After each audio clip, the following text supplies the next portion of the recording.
முதலாவது ரசூல் ஸல்லல்லாஹு அலைஹி வஸல்லம் அவர்களுடைய தாயார் என்று சொல்கின்ற நேரத்தில் அவரை பெற்றெடுத்த ஆமினா பின்த் வஹப், அவரோடு சேர்த்து அவரை வளர்த்து பராமரித்த 5 தாய்மார்கள் இருந்திருக்கிறார். முதலாவது அவரை பெற்றெடுத்த ஆமினா பின்த் வஹப், அவர் 2 வயதாக இருக்கின்ற நேரத்திலே ஆமினா வஃபாத் ஆகி விடுகின்றார். ரசூல் ஸல்லல்லாஹு அலைஹி வஸல்லம் அவர்கள் தன்னை பெற்றெடுத்த தாய் மீது உண்மையிலே அளவு கடந்த அன்பு வைத்திருந்திருக்கிறார். ரசூல் ஸல்லல்லாஹு அலைஹி வஸல்லம் அவர்கள் எப்பவும் தன்னுடைய தாயினுடைய அவர் அடங்கப்பட்டிருக்கின்ற கபரை தரிசிப்பதற்கு போவார். ரசூல் ஸல்லல்லாஹு அலைஹி வஸல்லம் அவர்களே ஒரு தடவை சொன்னார், நான் அல்லாஹு தஆலாவிடத்தில் அனுமதி கேட்டேன் ஒரு விஷயத்துக்கு. என்ன அந்த விஷயம்? என்னுடைய தாய்க்காக பாவ மன்னிப்பு கேட்பதற்கான அனுமதியை எனக்கு தந்துவிடு என்று அல்லாஹு தஆலாவிடத்தில் நான் கேட்டேன். ஆனால் அல்லாஹு தஆலா அந்த அனுமதியை எனக்கு தரவில்லை. திரும்ப நான் அல்லாஹ்விடத்தில் கேட்டேன், குறைந்தபட்சம் அவருடைய கபரடிக்கு போவதற்கேனும் எனக்கு நீ அனுமதி தர வேண்டும் என்று கேட்ட நேரத்தில் அந்த அனுமதியை அல்லாஹு தஆலா அவருக்கு வழங்கியதாக ரசூல் ஸல்லல்லாஹு அலைஹி வஸல்லம் அவர்கள் சொல்லுவார்கள். அதன் காரணமாக ஆமினா பின்த் வஹப் அவர்களுடைய கபரை தொடர்ந்து தரிசிக்கின்றவர்களாக இருந்திருக்கிறார்கள். தன்னுடைய பெற்ற தாய்க்கு இந்த ஹிதாயத் கிடைப்பதற்கான வாய்ப்பு கிடைக்கல என்று சொல்கின்ற அந்த கவலையும், அவரை எப்படியாவது அவருடைய பாவங்கள் மன்னிக்கப்பட வேண்டும் என்று சொல்கின்ற அந்த எதிர்பார்ப்பும் ரசூல் ஸல்லல்லாஹு அலைஹி வஸல்லம் அவர்களுக்கு கடைசி வரையில் இருந்திருக்கிறது நாங்கள் பார்க்கிறோம். இது முதலாவது அவரை பெற்றெடுத்த தாய். இரண்டாவது, ரசூல் ஸல்லல்லாஹு அலைஹி வஸல்லம் அவர்கள் குழந்தையாக ஆமினா பெற்றெடுத்த சந்தர்ப்பத்திலே அங்கே அரபு சமூகத்தில் ஒரு வளமை ஒன்று இருந்தது. ஒரு பால் கொடுக்கின்ற ஒரு தாயை வாடகைக்கு அமர்த்தி அந்த தாயிடம் அந்த பிள்ளையை வளர்ப்பதற்கு ஒப்படைப்பார்கள். இது பொதுவான ஒரு வழமை. அப்பொழுது ரசூல் ஸல்லல்லாஹு அலைஹி வஸல்லம் அவர்களுக்கான பால் கொடுப்பதற்கான அந்த தாய், வாடகை தாய் ஆரம்பத்தில் கிடைக்கல. அப்போ அது கிடைக்கும் வரையில் ஒரு பெண் பால் கொடுப்பதற்கு முன் வந்தார். அவர்தான் சுவைபா அல் அஸ்லமியா என்று சொல்கின்ற அந்த பெண்மணி. இவர் ரசூல் ஸல்லல்லாஹு அலைஹி வஸல்லம் அவர்களுடைய தந்தையின் சகோதரர்களில் ஒருவரான அபூ லஹப் அவருடைய பொறுப்பில் இருந்த ஒரு அடிமை பெண். அந்த காலப்பகுதியில் அந்த அடிமை பெண்ணுக்கு ஒரு குழந்தை இருந்தது. அந்த குழந்தை இருந்ததன் காரணமாக அவருக்கு பால் கொடுப்பதற்கு முடியுமாக இருந்தது. எனவே ஆரம்ப நாட்களில் ரசூல் ஸல்லல்லாஹு அலைஹி வஸல்லம் அவர்களுக்கு பால் கொடுத்த ஒரு தாய் சுவைபா அல் அஸ்லமியா என்று சொல்கின்ற அந்த பெண். இந்த பெண்மணியும் இஸ்லாத்தை தழுவினாரா இல்லையா என்பது சம்பந்தமாக தெளிவான வரலாற்று குறிப்புகளை நாங்கள் காண்பதற்கில்லை. உண்மையிலே ரசூல் ஸல்லல்லாஹு அலைஹி வஸல்லம் அவர்கள் இந்த பெண்மணிக்கு தொடர்ந்து உதவி செய்கின்றவராக இருந்திருக்கிறார்கள். ரசூல் ஸல்லல்லாஹு அலைஹி வஸல்லம் அவர்கள் மக்காவிலிருந்து மதீனாவுக்கு ஹிஜ்ரத் போனதுக்கு பிறகு நாங்கள் பார்க்கலும் அந்த சுவைபா அல் அஸ்லமியா என்ற பெண் அவ ஹிஜ்ரத் வரல, அவ மக்காலே தான் இருந்தாள். இப்போ ரசூல் ஸல்லல்லாஹு அலைஹி வஸல்லம் அவர்கள் என்ன செய்வாருண்டா, மதீனாவிலிருந்து மக்காவுக்கு யாரெல்லாம் போகிறாங்களோ அவங்களிடத்துல அந்த பெண்மணிக்கு தேவையான துணிமணிகள், அவருக்கு தேவையான உணவுப் பொருட்கள், பரிசு பொருட்கள், இப்படி பல விஷயங்களை தொடர்ந்து கொடுத்து அனுப்புவார். மக்கால் அவங்க வாழ்கிற நேரத்தில் ரசூல் ஸல்லல்லாஹு அலைஹி வஸல்லம் அவர்கள் எப்போவுமே சுவைபா பற்றி பேசுவார். தன்னுடைய மனைவி ஹதீஜாவிடம் சுவைபா பற்றி பேசுவார். ஹதீஜா எங்களுக்கு தெரியும், அவர் வசதிகள் உள்ள ஒரு ஒரு பணக்கார பெண். அப்போ ஹதீஜா ரலியல்லாஹு அன்ஹா அவர்கள் யோசித்தார் என்னண்டா, இந்த சுவைபா அபூ லஹபிடத்தில் அடிமையாகத்தான் இருக்கிறார். அப்போ அபூ லஹபிடத்தில் போய் அவ பேசுகிறான்னாண்டா, இந்த சுவைபாவை நான் வாங்கி அவ விடுதலை செய்யறதுக்கு விரும்புகிறேன், நீங்கள் அதுக்கு உடன்படணும்னு சொல்லி கேட்குறான். ஆனால் அபூ லஹப் அதுக்கு உடன்படலை. அவள் பல தடவை முயற்சி செய்கிறா, அது சாத்தியப்படலை. இந்த விஷயத்தை அவ ஏன் செய்ய முற்பட்டான்னு சொன்னா, ரசூல் ஸல்லல்லாஹு அலைஹி வஸல்லம் அவர்களுக்கு அவ ஒரு அடிமையாக இருந்து கஷ்டப்படுறதை பார்க்கறதுக்கு கவலையாக இருந்தது. அவருக்கு எப்படியாவது ஒரு விடுதலை கிடைக்கணும் என்று சொல்லி அவர் ஆசைப்பட்டார். அந்த ஆசையை நிறைவேற்றி வைக்கிறதுக்கு தான் கதீஜா ரலியல்லாஹு அன்ஹா அவர்கள் முயற்சி செய்தார். அப்போ அங்கே இன்னொரு செய்தியும் இருக்கிறது. கணவன் மனைவிக்கு இடையிலான அந்த அண்டர்ஸ்டாண்டிங்கும் கூட எவ்வளவு அழகாக இருந்திருக்கிறது என்பதை நாங்கள் கண்டுகொள்ளேன். கதீஜா ரலியல்லாஹு அன்ஹா அவர்கள் அவரை மட்டும் நேசிக்கல, ரசூலுல்லாஹ் மட்டும் நேசிக்கல, அவருடைய ஆசைகள், விருப்பங்கள், எதிர்பார்ப்புகள் இவற்றையும் சேர்த்து நேசித்திருக்கிறார். அதன் காரணமாகத்தான் ரசூலுல்லாஹ் அப்படி கேட்கவே இல்லை. நீங்க ஏழுமண்டா இவ காசு கொடுத்து வாங்கி விடுதலை செய்யுங்கன்னு சொல்லி கேட்கவே இல்லை. ஆனா அவ நினைச்சு கவலைப்படுறாரு. அப்ப அந்த விஷயத்தை எப்படியாவது செஞ்சு வைக்கணும் என்று சொல்ற அந்த முயற்சியில அவ ஈடுபட்டான். ஆனா அவக்கு அதை உண்மையில செய்ய கிடைக்கல. அவ பாருங்க, அவங்க 2 பேருக்கு இடையிலான அந்த அண்டர்ஸ்டாண்டிங் எவ்வளவு ஆழமாக இருந்திருக்கிறது என்பதையும் எங்களுக்கு அது காட்டுகிறது. அப்ப இது ரசூலுல்லாஹ்வினுடைய 2வது தாய். 3வது தாய் ஹலீமா அஸ்ஸஅதிய்யா. ரசூல் ஸல்லல்லாஹு அலைஹி வஸல்லம் அவர்களுக்கு சுமார் 2 வருட காலங்கள் பால் கொடுத்து வளர்த்த பெண்மணி. அவ அதாவது நாட்டுப்புறத்தை சேர்ந்த ஒரு கோத்திரம். அவன் அந்த கோத்திரத்தில் ரசூல் ஸல்லல்லாஹு அலைஹி வஸல்லம் அவர்கள் வளர வேண்டும் என்று சொல்றது உண்மையிலே அல்லாஹு தஆலா அவனுடைய ஏற்பாடு. ஏனென்றால் அந்த கோத்திரத்தில் அரபு மொழி அதனுடைய சரியான வடிவத்தில் உயிரோட்டமாக பயன்படுத்தப்பட்டதை நாங்கள் பார்க்கக்கூடியதாக இருந்தது. அந்த கிராமிய சூழல்ல வளருதல் என்று சொல்றது அவருடைய உடல் உள ஆரோக்கியத்துக்கும் நல்ல பழக்க வழக்கங்களை பெற்றுக்கொள்றதற்குமான ஒரு நல்ல வாய்ப்பாக அமையும். அப்போ மொழியை கற்றுக்கொள்றதும் சரி, நல்ல பழக்க வழக்கங்களை கற்றுக்கொள்றதற்கும் ஒரு நல்ல வாய்ப்பு கிடைக்க வேண்டும் என்று சொல்வதுதான் அல்லாஹு தஆலா அவனுடைய ஏற்பாடு. ரசூல் ஸல்லல்லாஹு அலைஹி வஸல்லம் அவர்கள் மக்கா போன்ற ஒரு நகர்ப்புறத்தில் வாழாமல் இந்த ஹலீமா அஸ்ஸஅதிய்யா என்ற பெண்ணினுடைய கோத்திர கிராமப்புறத்தில் வாழ்வதற்கான ஒரு ஏற்பாட்டை அல்லாஹு தஆலா ஏற்படுத்தி கொடுத்ததை நாங்கள் பார்க்கலாம். ஒரு தடவை ரசூல் ஸல்லல்லாஹு அலைஹி வஸல்லம் அவர்கள் நபியாக அனுப்பப்பட்டதற்கு பிறகு ஹலீமா அஸ்ஸஅதிய்யா அவர்கள் தன்னுடைய கணவர், தன்னுடைய ஒரு மகன், இவங்களோட ரசூலுல்லாஹ் பார்க்கறதுக்கு வராங்க. அப்போ ரசூல் ஸல்லல்லாஹு அலைஹி வஸல்லம் அவர்கள் சஹாபாக்களோட ஒரு பெரிய சபையில் இருக்கிறாங்க. அப்போ ரசூலுல்லாஹ் என்ன செஞ்சாருண்டா, அவங்க வாரத்தை கண்ட உடனே எழுந்து போய் அவருடைய தாய் ஹலீமா அஸ்ஸஅதிய்யாவை அழைச்சு கொண்டு அவருடைய வலது பக்கத்தில் உட்கார வைக்கிறார். ஹலீமா அஸ்ஸஅதிய்யாவுடைய கணவர் இவருடைய தந்தை தான், ஏதோ ஒரு வகையில் இவருடைய தந்தையாகிறார். அப்போ அவர் அழைச்சு கொண்டு இவருடைய இடது பக்கத்தில் உட்கார வைக்கிறார். இவருடைய சகோதரர் தான் ஹலீமாவுடைய மகன். அப்போ மகனை அழைச்சிட்டு இவருக்கு முன்னால உட்கார வைக்கிறார். இப்போ இவர் ஒரு சபையில் இருக்கின்ற நேரத்தில் பேரண்ட்ஸ் வார நேரத்தில், அந்த பேரண்ட்ஸும் பெற்று வளர்த்தவர்கள் அல்ல, பால் கொடுத்து வளர்த்தவர்கள். அந்த பெற்றோருக்கு அவர் இந்தளவு தூரம் கண்ணியத்தை கொடுத்ததை நாங்கள் பார்க்கலாம். இந்த ஹலீமா அஸ்ஸஅதிய்யாவை பொறுத்தவரையில் அவரோட விஷயத்தில் நடந்த இன்னொரு முக்கியமான ஒரு சம்பவத்தை பாருங்க. என்னன்னா, எங்களுக்கு தெரியும் ரசூலுல்லாஹ்வோட அந்த ஹிஸ்டரியில் நடந்த முக்கியமான யுத்தங்கள் ஒன்று ஹுனைன் யுத்தம்.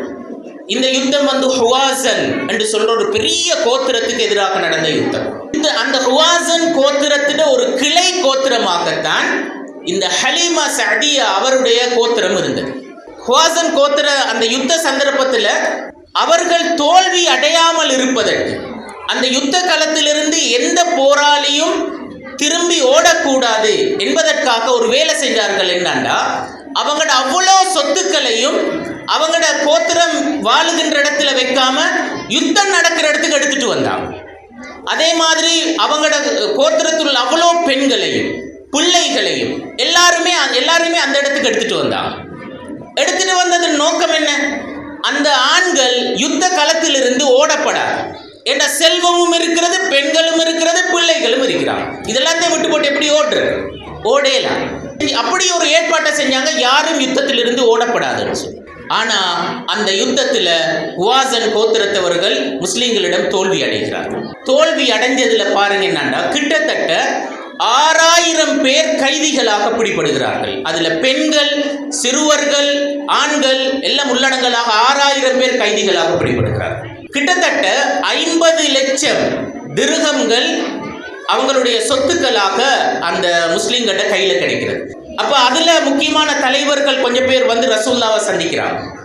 சந்திச்சு சொல்றாங்க, யா ரசூலுல்லாஹ், நாங்கெல்லாம் ஒரே குடும்பம், உங்களுக்கு பால் தந்து உங்களை வளர்த்த ஹலீமாவினுடைய கோத்திரத்தை சேர்ந்தார்கள் நாங்க. எங்களை நீங்க கைதியா வைக்கிறது அழகான விஷயமா இல்லதானே? நாங்க ஒரே கோத்திரம் என்ற வகையில நாங்க பரஸ்பரம் மன்னிச்சு கொள்றதுக்கு முடியும் தானே என்று கேட்ட நேரத்தில் ரசூல் ஸல்லல்லாஹு அலைஹி வஸல்லம் அவர்கள் சொன்னார்கள், நான் உங்களுக்கு ஒரு ஆப்ஷன் தாரேன். உங்களோட சொத்துக்கள் என்னிடத்தில் இருக்கிறது, பெண்கள் இருக்கிறார்கள், பிள்ளைகள் இருக்கிறார்கள். இதுல ஏதோ ஒன்றை நான் விட்டுத்தரேன். எதை விட்டு தரணும்ன்றதை நீங்க செலக்ட் பண்ணுங்க. அப்ப அவங்க நீண்ட நேரம் யோசிச்சு போட்டு சொன்னாங்க, என்னென்றால் பிள்ளைகளை விட்டுத்தாங்கன்னு சொல்லி. என்று அதுதான் எதிர்காலம், சொத்தை சம்பாதிச்சு கொள்ளலாம், அவர்களை விட்டுட்டாங்க. ரசூலுல்லாஹ் அதை ஓகே பண்ணினார். ஓகே, பிள்ளைகளை நீங்க எடுத்துக்கொள்ளுங்க. அடுத்து சொன்னார் என்னன்னா, இப்ப இந்த கனிமத்தான இது கனிமத்தில் நாங்க பிரிச்சிட்டோம், அதுல சொத்துக்களும் பெண்களும் யார் யாருக்குன்னு சொல்லி பிரிச்சு கொடுத்தாச்சு. அதுல ஏண்ட பெயருக்கும் ஏண்ட குடும்பத்துக்கும் என்று சொல்லி ஒரு பகுதி பிரிக்கப்பட்டீங்க, அதை நான் விட்டு தாரேன். ஆனா அடுத்தாக்களுக்கு பிரிச்சு கொடுத்ததை என்னால விட்டு தாரத்துக்கு இயலாது. நீங்க ஒரு வேலை செய்யுங்க, இன்றைக்கு லொஹர் தொழுகை நடக்கின்ற நேரத்தில் நீங்க எல்லாரும் வாங்க, லொஹர் தொழுகை முடிஞ்சதுக்கு பிறகு சஹாபாக்கள்கிட்ட விஷயத்தை பேசுங்க. அவங்க எல்லாரும் ஓகே என்று சொன்னா அவ்வளோ பேரையும் விட்டு தாரத்துக்கு நான் ரெடி, எனக்கு அப்ஜெக்ஷன் இல்லை என்று சொன்னாங்க. அப்போ அதே மாதிரி லொஹர் தொழுகை முடிய அவங்க எல்லாரும் வந்தாங்க.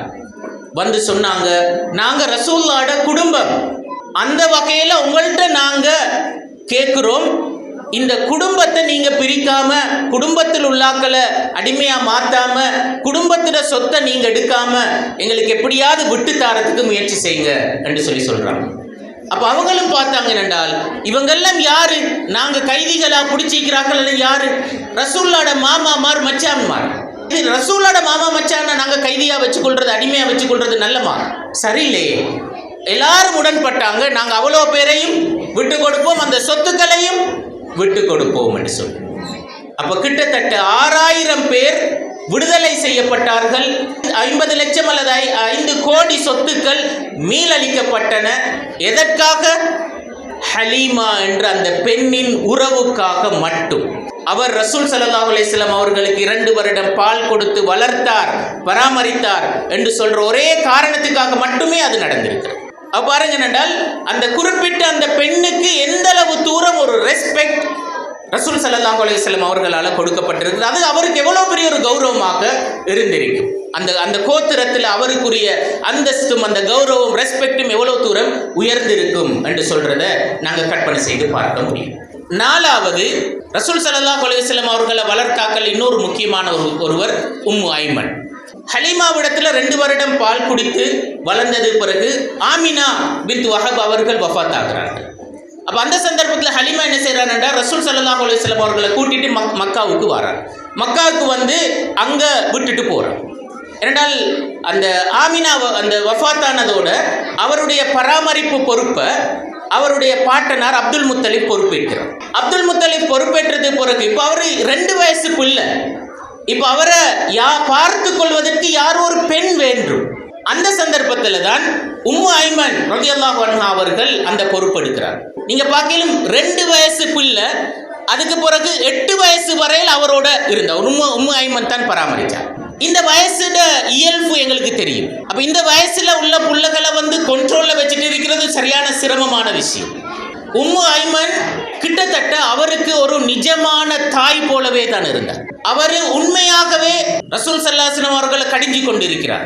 ஏனென்றால் அந்த வளர்த்த பருவம் அப்படி ஒரு தாய் என்ற உரிமையோடு ரசூல் ஸல்லல்லாஹு அலைஹி வஸல்லம் அவர்களோட பழகிய ஒரு ஆள் தான் உம்மு ஐமன்.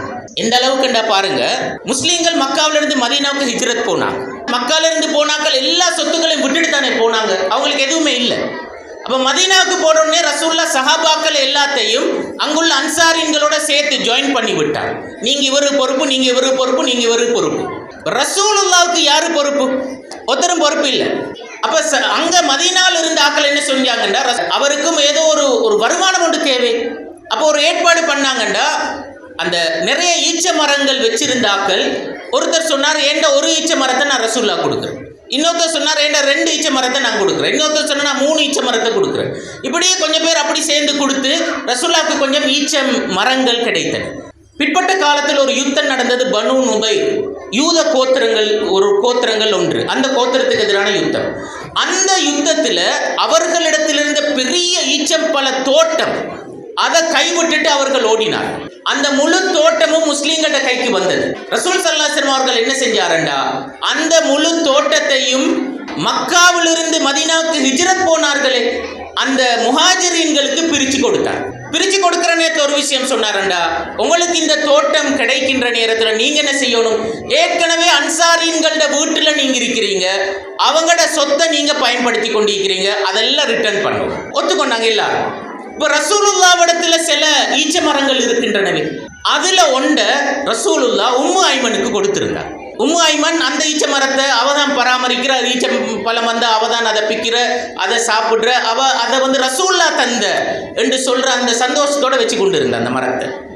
அப்ப அது வந்து அனஸ் பின் மாலிக் ரலியல்லாஹு அன்ஹு அவர்களுடைய மனைவி அவ கொடுத்த ஈச்ச மரம். அது ரசூல்லா எல்லா ஈச்ச மரத்தையும் திருப்பி கொடுக்கிறார் என்ற செய்தி கேட்பட்டோடனே அவ வந்தா ஈச்ச அந்த மரத்தை ரிட்டர்ன் எடுக்கிறது. அப்ப இந்த செய்தி உம்மு ஐமனுக்கு கேள்விப்படுது. அவ கோவத்தோட வந்த, ஏண்ட ஈச்ச மரத்தை எப்படி கொடுப்பீங்க நீங்க? அப்ப ரசூல் ஸல்லல்லாஹு அலைஹி வஸல்லம் அவர்கள் எவ்வளோ கெஞ்சி பார்த்தாரு, அவ விட்டு கொடுக்கவே இல்லை கடைசி வரை. ஒரே ஒரு விஷயம் மட்டும் கடைசியா செஞ்சாரு, என்னண்டா, உங்களுக்கு இது மாதிரி 10 மடங்கு நான் தாரேன், தயவு செஞ்சு கொடுங்க. அதுக்கு பிறகுதான் அவ விட்டு கொடுத்தா. அப்ப அங்க முக்கியம் என்னண்டா, அவ வந்து பேராசை கொண்டாண்டு சொல்றது அல்ல உண்மையில். அதை விட முக்கியமான விஷயம், அவக்கும் ரசூலுல்லாவுக்கும் இடையில இருந்த அந்த ரிலேஷன்ஷிப். ரசூலுல்லாவோட அவ வேண்டிய சண்டை பிடிப்பான். அப்படியான ஒரு ரிலேஷன்ஷிப் தான் உம்மு ஐமனுக்கு இருந்ததை நாங்கள் பார்க்கிறோம். உம்மு ஐமனோட ரசூலுல்லாவுடைய அந்த நெருக்கம் மிச்சம் கூட. ரசூலுல்லாஹ் உம்மி என்று சொல்லிட்டு கூப்பிட்டாக்கள் அவவும் முறான். ரசூலுல்லாஹ் உயிரோடு இருக்கிற நேரத்தில் தொடர்ந்து உம்மு ஐமன் வீட்டுக்கு டெய்லி விசிட் பண்ணுவார். அப்போ ரசூலுல்லாஹ் வஃபாத் ஆனதுக்கு பிறகு அபூபக்கர் ரலியல்லாஹு அன்ஹு அவர்கள் உமர் ரலியல்லாஹு அன்ஹு அவர்களை கூப்பிட்டு சொன்னாரண்டா, உம்மு ஐமன் வீட்டுக்கு ரசூலுல்லாஹ் டெய்லி போவார். இப்போ போகிறதுக்கு ஆள் இல்லை, நாங்கள் அந்த வேலையை கட்டாயம் செய்யணும். அவங்க 2 பேரும் மறுநாள் போனாங்க உம்மு ஐமன் வீட்டுக்கு. போன நேரத்தில் உம்மு ஐமன் இவங்களை கண்ட உடனே அழ தொடங்கிட்டாங்க. இவங்க கேட்டாங்க, என்னடா ஏன் அழுறீங்க? ரசூல்லா நினைச்சு அழுறீங்க? ரசூல்லா உண்மையிலே நாங்கள் அழுகிறதுக்குரிய ஒரு இடத்தில் அவர் இல்லை, அதை விட மிகவும் உயர்ந்த ஒரு அந்தஸ்தில் அவர் இருக்கிறார் என்று சொல்லி அவங்க ஆறுதல் சொல்கிறாங்க. அப்போ அவ சொல்கிறா, என்னடா ரசூல்லா மௌத்தா போனதுக்கு நான் அழல. அதை விட முக்கியம் என்னண்டா, ரசூல்லா மௌத்தா போனதால் என்ன நடந்தது? அல்லாஹ் நேரடியாக எங்களோட பேசி கொண்டிருந்தான். அவர் ஊடாக வஹி இறங்கி கொண்டிருந்தது.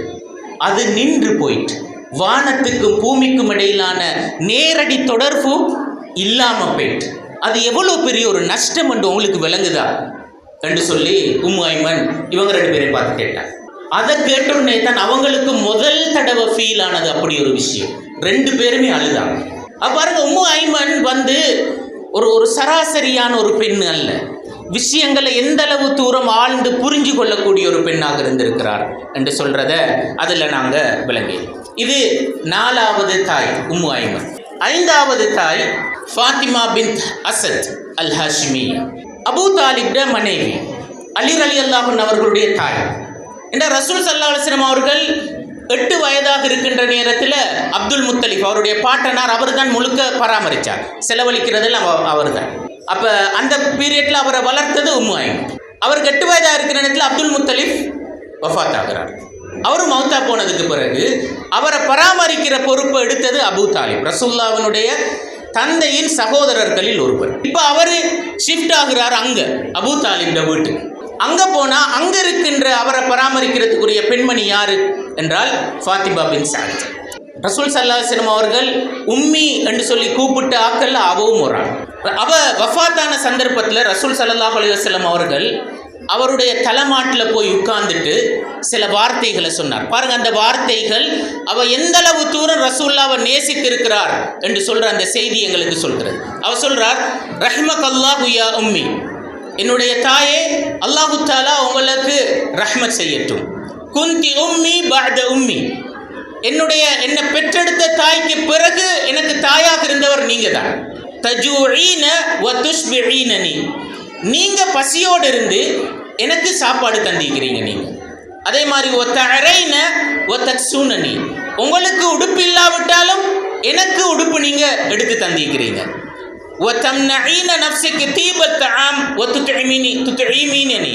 ஏதாவது நல்ல சாப்பாடு கிடைச்சா அது உங்களோட பங்கு, உங்களுக்கு வானம் என்று சொல்லிட்டு நீங்க அந்த பங்கு எனக்கு தருவீங்க. துரீதீன பிதாலிக வஜ்ஹல்லாஹி வத்தாரல் ஆகிரா, இது எல்லாத்தையும் நீங்க எதுக்காக செஞ்சீங்க? அல்லாஹ்வுடைய திருப்தியையும் மறுமையில் உங்களுக்கான பேரையும் எதிர்பார்த்து மட்டும்தான் செஞ்சீங்க. அப்ப இந்த வார்த்தைகளை சொல்லும் ரசூலுல்லாவுக்கும் ஃபாத்திமா பின் சஅதுக்கும் இடையிலான அந்த உறவு எந்த அளவு ஆழமாக இருந்திருக்கிறது, எந்த அளவு கரிசனையோடு ரசூலுல்லாவை அவ பராமரித்திருக்கிறா என்று சொல்ற அந்த விஷயத்தை எங்களுக்கு சொல்றது நாங்கள் பார்க்கிறோம். இதன் காரணமாகத்தான் ரசூல் ஸல்லல்லாஹு அலைஹி வஸல்லம் அவர்கள் வேறு எந்த சஹாபிக்கும் வேறு யாருக்கும் செய்யாத ஒரு விஷயத்தை ரசூல் ஸல்லல்லாஹு அலைஹி வஸல்லம் அவர்கள் செய்தார்கள். அவருக்கு கபரு தோண்டப்பட்ட சந்தர்ப்பத்தில் ரசூல் ஸல்லல்லாஹு அலைஹி வஸல்லம் அவர்கள் இன்னும் மையத்து கொண்டு வரவே இல்லை. கபருக்குள்ள இறங்கி அவர் படுத்தார். படுத்து கொண்டு நீண்ட நேரம் துவா செய்தார். அப்போ அதுக்கு பிறகு ஜனாசாவை கொண்டு வந்தாங்க. ஜனாசா குளிப்பாட்டினதுக்கு பிறகு ரசூல் அவர் உடுத்திருந்த ஆடையை கலட்டி ஜனாசாவை போர்த்தினார். இப்போ சஹாபாக்களுக்கு ஆச்சரியம், இப்படி ஒரு வேளை ரசூலை ஏன் செய்கிறார்? ரசூல் ஸல்லல்லாஹு அலைஹி வஸல்லம் அவர்கள் சொன்னார்கள், என்னுடைய தாயை இந்த கபர் நெருக்கக்கூடாது, அதனால தான் நான் கபரில் இறங்கி துவா செஞ்சுட்டு வந்திருக்கிறேன் என்று சொல்லுவார். அப்போ பாருங்க என்றால் அந்த அளவு தூரம் ரசூலுல்லாவுக்கும் அவருக்கும் இடையில் உள்ள அந்த உறவு ஆழமாக இருந்திருக்கிறது என்பதை நாங்கள் புரிந்து கொள்கிறோம். இது நான் சொன்ன இந்த 5 பேரும் ரசூலுல்லாவினுடைய தாய்மார்கள். பெற்றவர் ஒருவர், ஆனால் பலர் வளர்த்திருக்கிறார். ரசூலுல்லாவினுடைய அந்த ஆளுமை உருவாக்கத்துக்கு பின்னால் இந்த 5 பெண்களினுடைய பங்களிப்பு இருந்திருக்கிறது என்று சொல்றதை நாங்கள் பார்க்கலாம்.